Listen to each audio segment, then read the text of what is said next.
महाराष्ट्र की राजनीति में जो भी हो रहा है पूरे महाराष्ट्र के अंदर, ये क्या संदेश हमारे देश की राजनीति को दे रहा है, आने वाली पीढ़ी को, और पूरी दुनिया को क्या दिखा रहा है और क्या संदेश जा रहा है और क्या छवि बन रही है हमारे हिंदुस्तान की। समझ से बिल्कुल बाहर है। सब खामोश है और सब आंखें बंद करके बैठे हुए हैं, देख रहे हैं महाराष्ट्र का तमाशा। नमस्कार, स्वागत है आपका मेरे चैनल नंदिनी जो मैं हूँ नंदिनी। महाराष्ट्र में जो भी हो रहा है ये सबको दिख रहा है। कल इतना कुछ होने के बावजूद भी कितनी हिम्मत है। एक महाराष्ट्र के मंत्री ने कहा कि सरकार को कोई डर नहीं है, सरकार को कोई खतरा नहीं है। और एक मैंने किसी और नेता के, शायद वो बीजेपी के ही होंगे, उनकी एक लाइन सुनी थी जो कि काफ़ी हद तक सही है, 200% वो सही है। उन्होंने ये कहा था कि सरकार को खतरा नहीं है, वहाँ पे जनता को सरकार से खतरा है। ये बात 200% बिल्कुल सही बैठती है। बलात्कारी, हत्यारी, 100 करोड़ के महीने के वसूली वाले, ड्रग्स गैंग को सपोर्ट करने वाले, अंडरवर्ल्ड को का समर्थन करने वाले सारे के सारे महाराष्ट्र के राजनीति के अंदर, महाराष्ट्र के सरकार के अंदर बैठे हुए, और खुद महाराष्ट्र की सरकार इसका समर्थन कर रही है। उसके बावजूद भी वो कहते हैं कि हमारी सरकार कोई खतरा नहीं है। ये बोलने की हिम्मत कैसे हो गई? क्योंकि उन्हें पता है हमारे देश का कानून कमजोर है, हमारे देश की जनता कोई कुछ करेगी नहीं, और कानून को तो हम अपनी अंगुली में नचाएंगे। लेकिन अब बात आती है राष्ट्रपति शासन की। हमें नहीं समझ में आता राष्ट्रपति जी का पावर क्या होता है। केंद्र सरकार जबकि खुद इतने ज्यादा वोटों के साथ अकेले बीजेपी सत्ता में है, क्यों बीजेपी यहाँ पे राष्ट्रपति शासन की मांग कर रही है? क्या देश की जनता को एकजुट होकर इसके लिए आवाज नहीं उठानी चाहिए? जिस सरकार के अंदर एक बलात्कारी बैठा हुआ है, एक लड़की का, उस लड़की की मौत हो जाती है, उसकी हत्या होकर उसको उसका बलात्कार करके हत्या करके उसको आत्महत्या का नाम दे दिया जाता है। सुशांत सिंह राजपूत को आत्महत्या का नाम दे के उसकी हत्या हुई है। 100 करोड़ की वसूली एक महीने में। एक गरीब आदमी का खून चूसने वाली ये महाराष्ट्र सरकार। इतना कुछ माया नगरी बॉलीवुड में हुआ ड्रग्स के लिए, इनकी आवाज बिल्कुल बंद। कोई उनका खुल के समर्थन करते हैं, उसके बावजूद इनके मंत्री कहते हैं कि हमारी सरकार को कोई खतरा नहीं है। राजनीति में इससे शर्मनाक पन्ना और इससे शर्मनाक काला अध्याय तो जुड़ ही नहीं सकता। ये तो युगों तक के लिए हो गया। समझ नहीं आ रहा कोई भी सरकार, केंद्र सरकार क्यों नहीं इसके लिए आवाज उठा रही कि वहां पे राष्ट्रपति शासन अब लग जाना चाहिए, क्योंकि जनता को खतरा हो गया महाराष्ट्र सरकार से। अगर इसी तरह से चलता रहा तो वो तो अच्छा, वो कुछ पोल खुल गई, नहीं तो और ये पता नहीं और कितना कुछ क्या नहीं करते, और अभी बहुत कुछ छुपा हुआ होगा। इसलिए वहां पे राष्ट्रपति शासन की सख्त जरूरत है। इसके लिए मांग करनी चाहिए पूरी जनता को, देश की जनता को आवाज उठानी चाहिए। यहाँ पे सारे लोग सिर्फ बोल देते हैं कि सब, अगर लोग साथ आए तो किसी की हिम्मत नहीं है पीछे हटने की। सरकार को झुकना पड़ेगा, कानून को झुकना पड़ेगा, जनता की आवाज सुननी पड़ेगी, क्योंकि सरकार, महाराष्ट्र जैसी सरकार से जनता को खतरा हो गया, एक आम आदमी को खतरा हो गया। अभी जो मनसुख नाम का बंदा, उसकी पोल खुल गई, नहीं तो उसको भी आत्महत्या का करार दे दिया गया था। सचिन बाजी अभी कितनों की पोल खोलेगा? मैं अपनी वीडियो के माध्यम से एक ही बात कहना चाहूंगी। मैं हमेशा एक बात कहती हूँ, ना तो हम पत्रकार हैं, ना हम राजनीति में है। बीजेपी से विचारधारा अभी तक मिल रही है, हमें लग रहा है कि सही जा रही है, तो इसलिए हम बीजेपी का समर्थन करते हैं। लेकिन बीजेपी का भी समर्थन हम कब तक करेंगे, जब इतने बहुमत में सरकार होने के बावजूद भी अभी तक राष्ट्रपति के सामने ये प्रस्ताव नहीं रखा गया कि महाराष्ट्र में राष्ट्रपति शासन लगा देना चाहिए। अगर सरकार कुछ नहीं करती, वो जनता क्यों सो रही है जो इन्हें वोट देती है?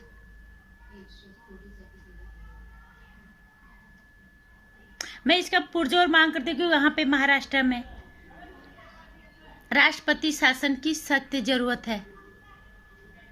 खुली आंखों से देख रहे हैं बलात्कार होते, हत्या होते, फिर उनकी आत्महत्या बता देने वाली। और अभी मनसुख हिरेन की जो हुई है हत्या, अगर सचिन वाजे मुंह नहीं खोलता तो उसकी भी हत्या को आत्महत्या का नाम दे ही दिया था, वो मोहर भी लग जाती। इतना कुछ मुंबई में तो बहुत कुछ हो रहा होगा। उस पोल को खोलने के लिए राष्ट्रपति शासन की सख्त जरूरत है। और हमारे देश का कानून इतना लाचार क्यों हो रहा है? इंसानी जिंदगी से ऊपर कोई चीज नहीं होती, कोई सरकार नहीं होती। सरकार के ऊपर कानून सबसे ऊपर होता है। इंसान की जिंदगी सबसे पहले आती है, उसकी रक्षा करना कानून का काम है, जो कि यहाँ सब कुछ दांव पे लगा हुआ है। यहाँ पे सब बिके हुए हैं।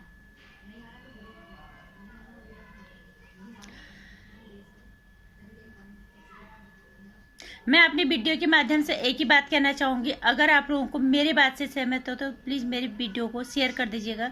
मैंने हर जगह पे ये बात डालिए। लोग भी कह रहे हैं कि वहाँ पे राष्ट्रपति शासन लगना चाहिए, तो क्यों नहीं इसका पुरजोर समर्थन हो रहा है कि महाराष्ट्र में राष्ट्रपति शासन लगना ही चाहिए।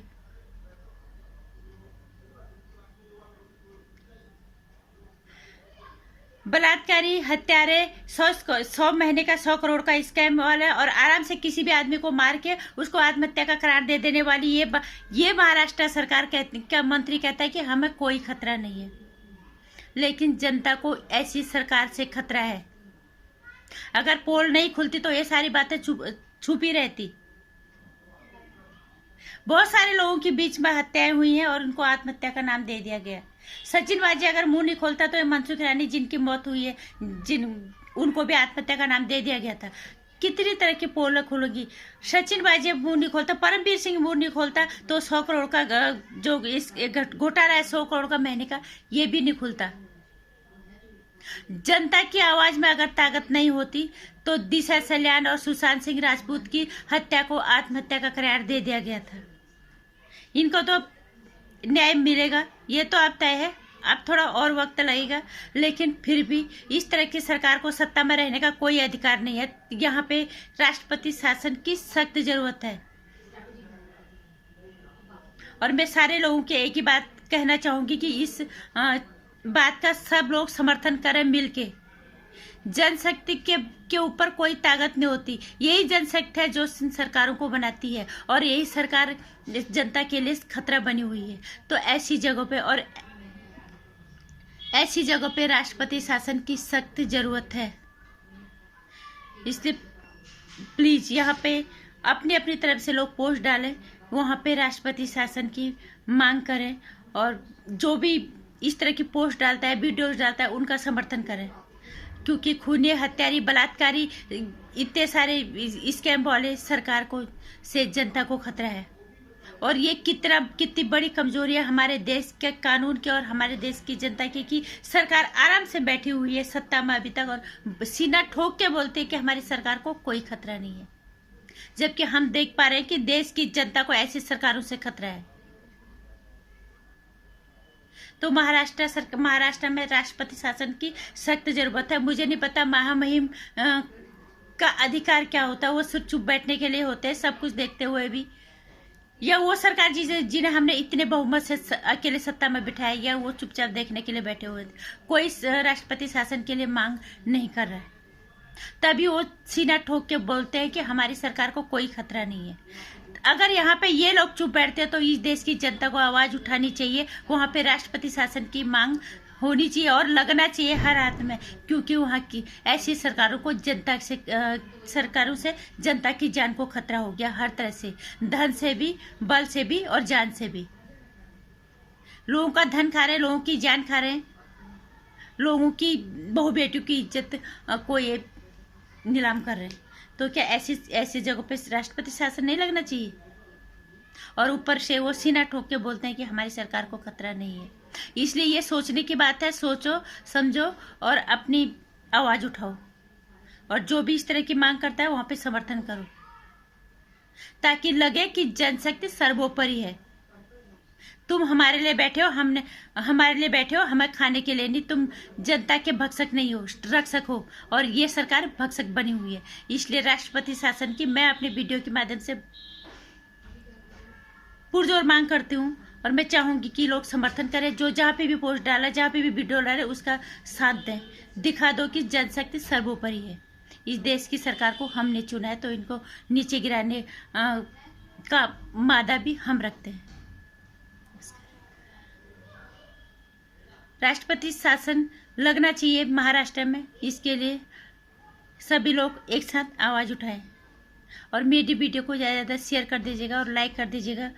चैनल को सब्सक्राइब कर लेना आने वाली वीडियोज़ की जानकारी के लिए। घंटे आइकन में प्रेस कर लेना।